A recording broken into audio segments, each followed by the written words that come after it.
A day in my life as a fur mom na iniwan ng kanyang asawa dahil dumadami ang kanyang mga alaga. For today's video mga day! Bilang isang fur parents mga kamoma, no, napakahirap talaga na kapag iiwan mo yung anak mo na meron pang karamdaman.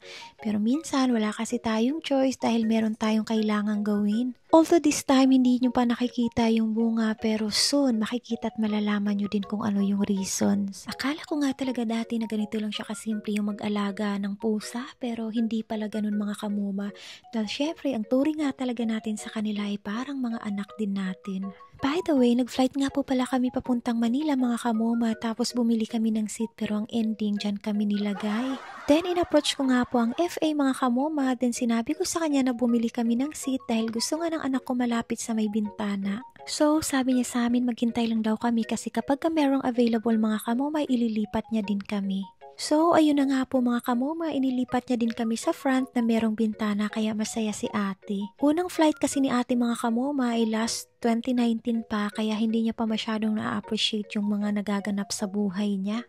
Bali 3 months ago pala mga kamoma ay kumuha na kami ng ticket dahil nga nag-promo si Cebu Pacific. Kaya etong round trip namin ni ate ay nasa 4,000 pesos mga kamoma. Dati kasi si Apa lagi kong kasama mag-flight pero ngayon since wala si Apa, si ate naman yung kasama ko. At nagbaon din kami syempre, alam nyo naman ang moma nyo best in kanin.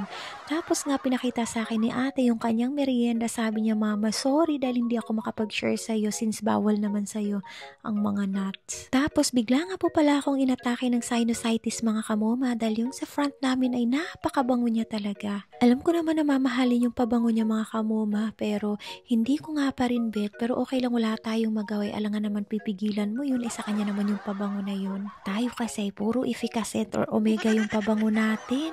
Bitaw, ganun talaga ako kasi sensitive mga kamoma. Ayaw ko talaga ng mga malalakas na pang-amoy. Papunta na nga kami sa Makati mga kamoma dito sa So Clean So Good sa Red Planet nga po pala kami ng Makati nagstay. Kung napapansin nyo every time na pumupunta ang moma nyo sa Manila ay sa Red Planet talaga kami laging nagstay. Dahil nga suki na talaga kami ng Red Planet mga kamoma. At higit sa lahat ayoko na rin ma-experience yung na-experience ko before na natulog ako sa ibang hotel tapos hindi ako makatulog magdamag. Anhin ko din yung bonggalicious at mamahaling hotel mga kamoma kung hindi rin naman ako makakatulog at hindi ako magiging satisfy. Kaya sapat na sa akin itong Red Planet Hotel na tutulugan namin mga kamoma dahil malinis naman siya at very comfortable. At higit sa lahat walay mumu diri na side mga kamoma. Syempre nagbitbit pa ang moma nyo ng whiska so syempre hindi nawawala sa atin yan. Tayo kasing mga fur mom para din pala tayong mga sundalo na laging nakahanda. Dapat may laman yung ating bag, may sandata tayong dala. Mamaya baka may masalubong na naman tayong mga pusa. At eto na nga magfi-fix na rin kami mga kamoma dahil isang gabi lang kami dito sa Makati. Lilipat na naman kami sa ibang area kung nasan yung aming transaction mga kamoma.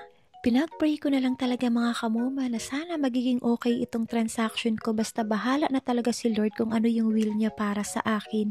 Syempre ayoko siyang pangunahan. Nasa Diyos naman talaga kasi yung awa mga kamoma at nasa tao yung gawa. Kailangan nating kumilos para syempre gabayan tayo ni Lord sa ating mga ginagawa araw-araw. At samahan natin ng prayer para nga hindi tayo pabayaan ni Lord lalo na dito muntikan na ako sa sauce nitong pagkain namin. Grabe yung reaksyon ng katawan ko mga kamoma at buti na lang tinikman ko lang yun at hindi ko talaga kinain lahat. So kaya very thankful ako dahil nga hindi rin kami pinabayaan ni Lord sa mga lakad namin everyday and that's it for today's video.